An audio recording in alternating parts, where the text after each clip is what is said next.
mga tinatawag na sponsored ads sa social media. Dahil nga sponsored, akala ng marami totoong promo na malaki ang bawas sa totoong presyo ng mga gadget o produkto. Yun pala, mga mambubudol ang sponsor.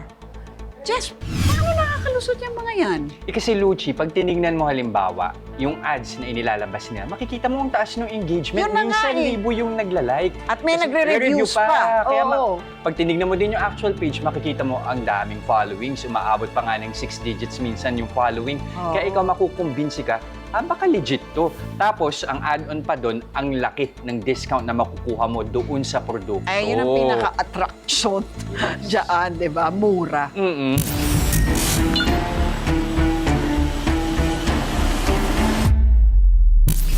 Mahilig sa promo ang maraming Pilipino. Mapa online o personal na transaksyon, hahanap at hahanap tayo ng mga katagang sale o buy one, take one. Aminado riyan ang madiskarting tatay na si Jefferson. Matagal na raw naghahanap ng murang dashcam si Jeff para sa kanyang sasakyan. Bukod kasi sa pagpasok sa trabaho araw-araw, gamit niya rin ito sa negosyo nila ng kanyang misis. Mismong si Jeff na raw minsan na nagde-deliver ng mga tinda nilang pagkain. Bakit mahalaga na meron kang dashcam kapag ginagampanan mo yung role na yun, yung responsibility na yun? Masisave namin yung yung transactions din. Gamit yung own dashcam na recorded na masisave ko yung file. Parang hulog ng langit nang makakita si Jefferson online ng bagsak presyong dashcam. One time, nanonood lang naman ako ng mga videos while using social media apps. And then, may lobas na ad sa akin yung dashcam. It's look very legit. Meron siyang free na 128 gig na memory.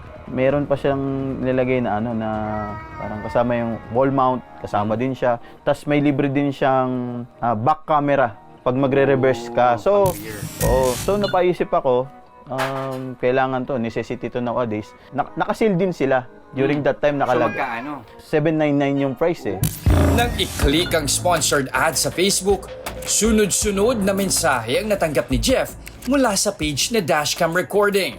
Ang nakalagay doon, yung how to order, yung package noon. Tapos, naka-arrange na siya.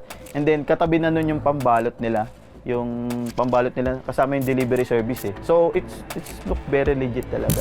Pero dahil gusto munang makasiguro, hindi agad chinek out ni Jeff ang nakitang produkto. Napapaisip din ako kung may doubt ako na tutuloy ko ba yung pagbili nito or what. Nag-inquire ako. Bakit ka may doubt? Kasi nga medyo mura siya. Kasi alam ko yung price range eh. Nagbabrowse din ako sa other Platforms. Other platforms eh.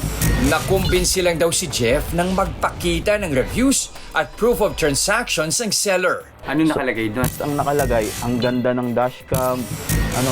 Kumbaga, napaka-worth niya compared doon sa price. Kumbaga, very affordable. Nakalagay na customer Yes, feedback. may mga customer feedback siya. May mga rating pa na stars. Budol alert! Huwag agad paniwalaan ang rating set review na ipinadadala ng online seller. Mas mabuting puntahan na lang kung may physical store ang nagbebenta, lalo na kung gadgets ang bibilhin. March 9 na magdesisyon si Jeff na bilhin na ang dashcam. COD o cash on delivery ang napili niyang mode of payment para raw iwas scam. Wala sa bahay si Jeff nang dumating ang kanyang delivery noong March 11. Kaya ipinasuyo niya muna ang bayad kay Mrs. Nagkasundo kayo. Sabi ko, pag may dumating dyan, i-inspect mo muna before mo receive it. Nung dumating yung item, so doubt siya kasi iba yung pagkakapackage. Pinabuksan namin sa rider, tapos binidyo din ng misis ko eh. Tapos yun nga, nakita namin, yung in-order namin, ang laman, shoe wipes. Shoe wipes? Yes. Tayo Shoe wipes na ang cost niya lang is mga 5 pesos lang siya sa mga shopping apps eh. Nag-usap na lang sila na riders, sa kanila daw i-charge yun kapag ka ganon. Then sinabi ko na lang sa misis ko, sige, hayaan mo na lang. Sabi ko, wala tayong magagawa. Imbis na makamenos, lalo pang napagastos. Dismayado rin tuloy ang misis ni Jeff. Nagalit din siya sa akin kasi nga daw, hindi ko background check mismo yung page ng seller. Then sabi niya, it looks really scam nga daw. Hindi na raw naireklamo ni Jeff ang dumating na item. Bukod kasi sa binlock na siya sa messaging app, peke pala ang binigay na contact number ng budol na seller. Pag ganun inisip mo, parang 800 sa paningin ng iba, parang it's an amount na madaling i-let go. Ganun din may mindset mo. Ang hirap din kumita ng pera. Kung 800, magkano minimum? 620, 650. So, it's more than parang 8 hours, mga 12 hours mong pinagpaguran yon. Medyo masakit pa din para sa atin. Tulad ni Jeff, sa isang sponsored ad din na enganyong bumili ng gadget ang single mom at online language teacher na si alias Rose. Matagal na raw niyang gustong palitan ang luma niyang laptop na tumagal sa kanya ng higit 10 taon. Kahit pa nga second hand, papatosin daw ni Rose basta't parehong brand. Ang nagastos ko kasi dun sa 2011 kong laptop, more than 100,000. Talagang ininvest ko siya kasi nga, yun yung lifeline ng trabaho ko. Lahat ng mga e-work ngayon, ginagawa ko na noon pa. Yun nga lang, kapos pa si Rose sa budget sa ngayon. Naghanap po ako ng mahihiraman. Kasi kumpante po ako na mababayaran ko po yun dahil nga may trabaho naman po ako tsaka may pending po akong project. June 29 nang matisod ni Rose ang isang online shop na nagbebenta ng gusto niyang laptop. Napindot ko lang po yung isang ad ng merong nagbebenta ng laptop. Tapos biglang nag-pop up yung messenger na ang daming mga promos. Yung gusto kong laptop, nakalagay one last stock available. Mabilis pa sa alas 4 nag-reply ang seller na Switch Apple Store. Lalo raw na engganyo si Rose nang malamang may kasamang smartwatch at ibang freebies oras na mag-order siya ng laptop. Bakit po kayo mura? Sabi ko. Sabi niya, diretso kami sa supplier mismo sa ibang bansa. Mahigit 100,000 pesos ang inaasahang presyo ni Rose para sa gusto niyang dekalidad na laptop. Pero 70,000 pesos lang daw ang benta rito ng Switch Apple Store. Magdaragdag lang daw siya ng kaunti sa budget niya sana para sa second-hand laptop, magkakaroon na siya ng brand new. Pero before po ako nung nagbayad, chinek ko po yung page. May 300,000 plus followers. Tapos tinignan ko yung mga post. Meron siyang shop. Nag-post pa sila nung mga transactions nila. Nag-post pa sila ng nag-deliver na sila, naka-deliver na sila with the riders, mga mukha ng mga riders nila. Tapos, nag-post din po sila ng mga artista. Nang time na yon nagtuturo ako. Sinabihan ako bigla sa middle ng turo ko, ma'am, kukunin niyo po ba? Kasi may kukuha na, isa na lang po yung nandito. Sabi ko, ako kukunin ko yan. Nagpadala si Rose ng 70,000 pesos sa mobile banking account na binigay ng online seller. Pero tila nag-iba ang ihip ng hangin matapos magbayad ni Rose. Tagal, nag-acknowledge lang ng payment. Tapos, nung hinihingi ko na yung resibo, wala na akong narinig na block na ako. Hindi po ako makatulog ng ilang araw. Kasi hindi po akin yung pera. Problemado ngayon si Rose kung paano babayaran ang hiniram na 70,000 pesos para makabili ng laptop na magagamit niya sana sa mga racket. Hiniram ko yun kasi dun sa isang kaibigan ko na alam niya na I'm working hard. Inalaw niya yun na sige, pero please pay it immediately once meron na, ganyan. So all my life na naging single mom ako, never akong nagkautang. Kung hindi ako kakain, okay lang, huwag lang magutom yung anak ko. Minsan na nga lang akong manghiram. Ganun pa yung nangyari. Nakita ko yung Facebook page noong dalawang gadget store, ano?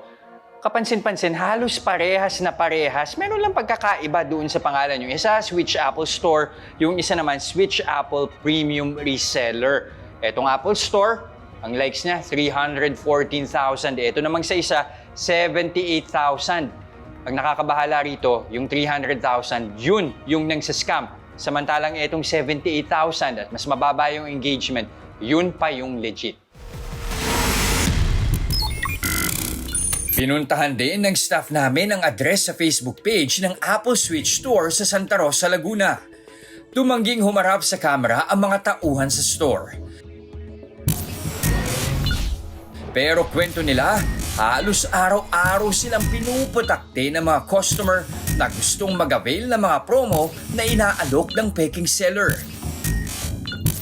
Sa ipinadalang pahayag ng Switch Apple Premium Reseller, nagbabala sila sa peking ads at hindi makatotohanan ang presyo ng peking seller na gumagaya sa kanila para makapanloko ng mga mamimili. Nakikipag-ugnayan na raw sila sa mga otoridad para mahuli ang mga kawatan sa likod ng peking page. Hinihikayat nila ang mga customer na direkta na lang bumili sa kanilang mga branch.